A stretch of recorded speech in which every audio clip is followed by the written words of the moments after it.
Well, we've had our second instalment of the alternative thinking, or I always say that wrong, it's alternate thinking today. Phil was speaking, and it was all about the difference, or it was all about encouragement versus discouragement. You know, how can we live in a life that's encouraged, full of courage, rather than being discouraged? So I thought it was really good. Yeah, very good message brought to us by Phil, yeah. Really encouraging to me with things that I've gone through in my time and things that's happening, you know, in the future for me. Really good message. Yeah, you went for prayer, didn't you? I went down for prayer as well, yeah. Yeah. He said a couple of really great things. Well, first of all, he said, which I thought was really good, he said that often it starts with disappointment. Like we all face disappointments. But he says if we're not careful, that disappointment can lead to discouragement. Discouragement, yeah. And then, again, if we're not careful, discouragement can lead to depression. And he was really clear. He explained the difference between, there is obviously medical depression, but sometimes we can just be in a depressed state of mind because of life's got us down. And if we can nip it in the butt at some point on that chain, when we become disappointed, if we can nip it in the butt there before it becomes discouragement, or if we can stop it when it's at discouragement level, then we can stop ourselves from getting into that depressive state as well, which is really good. What else did he say? One of his points was that, well, he listed some causes for discouragement, and I think he listed quite a few.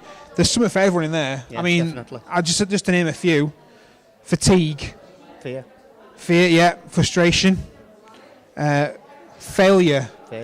That's a good one. Oh man, I'm fatigued, I suppose. For me personally, I often feel tired because I work hard.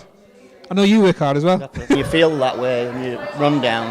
That's when the devil can take his opportunity to bring you down. Exactly, and if we can keep that in mind, then we know to look for his attacks, and we know to look at when we can think to ourselves, well, I know I feel this way now, so if I'm not careful, the devil's going to get a foothold in. He's going to try and affect me in a way that's negative. It's going to stop me from living the life God's called me to live.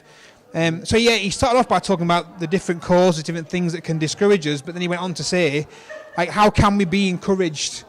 And I love that he brought out that encouragement is a choice. Yeah. You could also say discouragement is a choice. Like, we can choose to not be discouraged, but it takes effort. Yeah. It takes a real lot of effort. And the first point is to recognise that it's a spiritual battle. Definitely. I don't know how I find that hard. To put everything down to a spiritual battle. Yeah. Do you know what I mean? Yeah. To I stubbed my toe. Oh, it's the devil. It's not often the devil, is it? But you know, it's hard to. But I think us as Christians, we are under attack more than somebody that's not a Christian or doesn't come to church. Because we're obviously leading that path. So the devil's going to get in there, Exactly. And in a lot of ways, opposition and attacks from the enemy is a good thing. If anything, we should take it as an encouragement in the sense that he only attacks what he wants to stop. Yeah.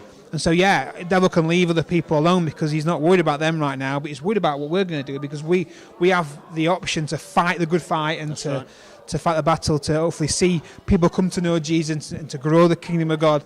And so the devil's out to get us, and we have to be aware about that. And so when things do go wrong and we have an opportunity to either choose to be disappointed and discouraged or choose to be encouraged, we have to recognise that the devil's often behind that. Yeah. Or often he's not behind the thing, but he's the one whispering in your ear saying, this is how you want to take this. This is a very negative thing, and he's speaking into our lives to try and create a negative feeling out of a negative experience. So we've got to keep our eye out for that. Yeah. But it was a great morning, and hey, if you never joined us, I want to encourage you to join us next Sunday for the third instalment of the alternative thinking. I've got it right at time.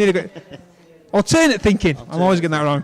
And it'd be great to see you. We'd love to make you feel welcome. And we'll be there next week. So if you do come and say hi, and we'll see you then. See you there.